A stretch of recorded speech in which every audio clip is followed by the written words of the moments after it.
Welcome to the Breathe with Neil podcast. I wanted it. I trained hard for it. I'd focused on it for months. But then, when it came to it, I wanted to run away. I was walking down to a ring in a dingy leisure centre in Liverpool. The place was packed and loud. I was being jostled as I made my way through the crowd. I was walking down to my first full contact combat fight. I was terrified. I'll never forget that walk to the ring. Adrenaline was coursing through my veins. My heart was pounding. But in amongst the chaos, I had a flash of insight. If I could dampen down my breath, I could dampen down my fear. I knew there was power there, but I had other things to worry about. What followed were several minutes of wild chaos. It's a story for another day. Over the years, I have talked with many people who have voluntarily or involuntarily experienced violence like that fight, or trauma, or stress, or the weight of everyday responsibilities. What I've noticed is that we often hold on to those experiences. We hold on to the emotions. We hold on to the memory. Often all of this is held in the body. Deep in the cells, these imbalances are reflected in our chemistry. That is why we feel emotional when we start breathing deeply. Our body starts releasing all of this stuff. That is why spending a few minutes every day to breathe with focus and intent is so important. But sometimes we don't have time to lie down and breathe. Sometimes we barely have any time at all.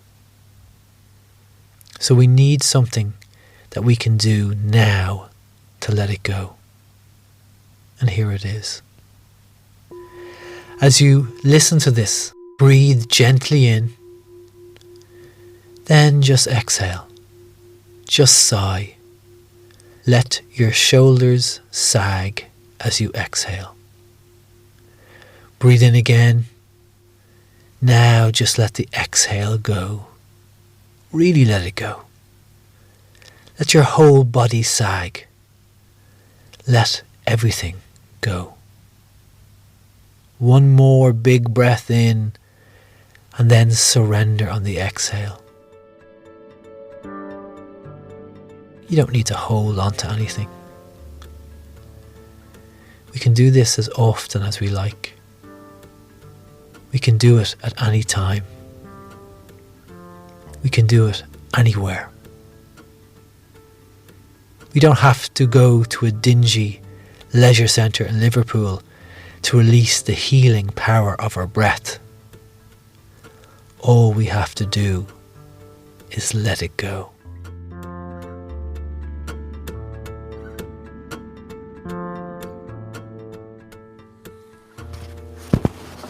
Hey Neil, how's it going? Loving the podcast. I just had a question for you just in regards to morning routines and what you may do in the mornings to go about intentions for the day. You might share some of those things with us. Thanks Neil, all the best, bye. Thank you Darren for that question, and that question was sent in via Instagram as a voice message. So if you'd like to send me any messages or questions, and I'll try my best to answer them, you can find me at Breathe with Niall, Breathe with Neil on Instagram or Facebook and just send me a voice message. So back to the question. Obviously, how we start today can have a huge effect on the rest of the day. So I think finding a morning ritual that suits us, you, me, is very important. And obviously, again, everyone is different. So I think finding a morning ritual that suits you specifically or me specifically is also very important. But I think for me that I have to keep forcing myself to change. I like change. I like new experiences. I don't like doing the same things over and over and over again. I need the uncertainty of trying something new. I enjoy it. I like that kind of pressure. It makes me think in different ways and come up with different ideas and solutions. So my morning routine is a routine of no routine.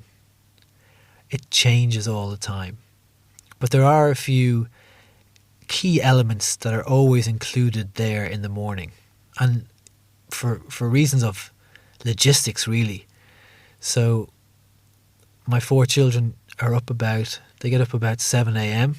So oftentimes once they're off to school and we start working on great things like this podcast, the day kind of has a momentum of itself and it runs along by itself. So I try to get whatever practices I want to get done before all of that happens. So that can mean getting up early sometimes or maybe a bit later sometimes. But the key elements of what I do in the morning might change, their sequence might change, but the most important parts are breathing. I take time to breathe deeply and with focus and intent. Now the amount of time might change. It could be 15 minutes, it could be 35 minutes, it could be up to 45 minutes. It depends on the day and depends on what's going on. But once I feel I have my breathing done, I feel I can take whatever pressure comes that day. I'm ready for whatever might happen. And also, I feel great. The other part of that is meditation. The mind, to me, is probably the most powerful weapon, the most powerful tool, the most powerful agent of change that we have. But like every other thing of great kind of power, it needs training. So meditation, whatever kind of meditation you like, meditation is very important. And of course the cold. So somewhere in there in the morning I'll be jumping into an ice bath or jumping into the sea. And those 3 elements are fundamental to helping me feel good and calm and balanced and thankful and patient throughout the day. But in saying that, my morning routine at the moment is different again. So at the moment, Josie and myself are up at 6 a.m. We have a cacao ceremony, so drinking the plant medicine cacao, taking it time to drink that with focus and intent and feeling how it opens us up and it makes us feel happy and blissful. Then after that we do some breathing, and after that some movement, some stretching or yoga. And then we get on with the day, and then I fit the cold in somewhere else in the day. So it goes back to my point at the very beginning that even though I have these key elements to the morning ritual, that they're always changing. If I answer this question in a month or 2, it will have changed again. But that's what I like. I like things in constant motion. It helps me develop the skill of being able to adapt when I need to adapt. So there's a very long answer to your very short question. Hope you enjoyed it. Thanks for the question, Darren. Throw your mind back a few minutes ago to the story at the beginning of the podcast. The story was really about the pressure we face and how that pressure can take different forms at different times in our lives, and how we can use our breath to find a sense of calm and control in that pressure, in that chaos. And how when we do that, the body feels safe, and then the body can adapt, can find a way of dealing with that pressure, no matter what it is. So we're going to do some breathing now that helps us do that. As ever, finding a comfortable, safe place to breathe. And before we begin, just taking a moment to gather yourself, to gather your thoughts, and gently breathing in with me through the nose.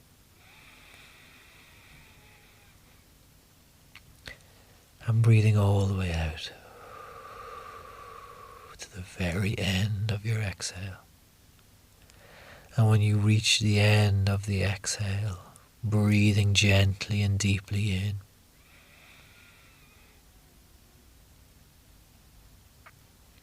And exhaling fully.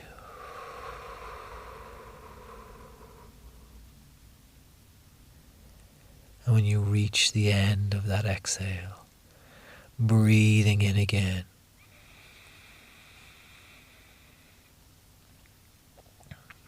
And exhaling. 3 more breaths like this. The breath in is deep and gentle.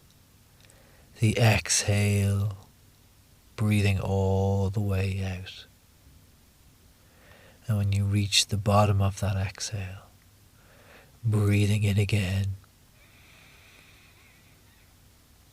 And exhaling. Finally now, breathing in and exhaling all the way out.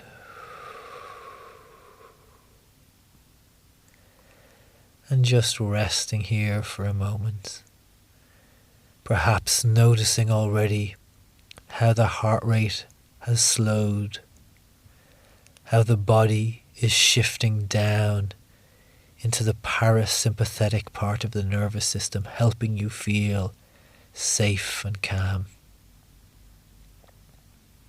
And knowing that at any point during the day ahead or the week ahead, when the pressure comes, just remember the breath and just remember your exhale. One last time, breathing in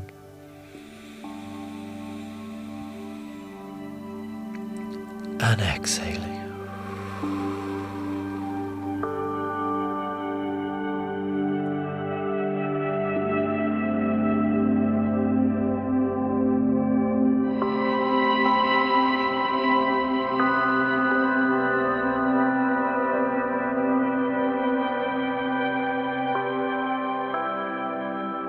Thank you for listening to the Breathe with Neil podcast.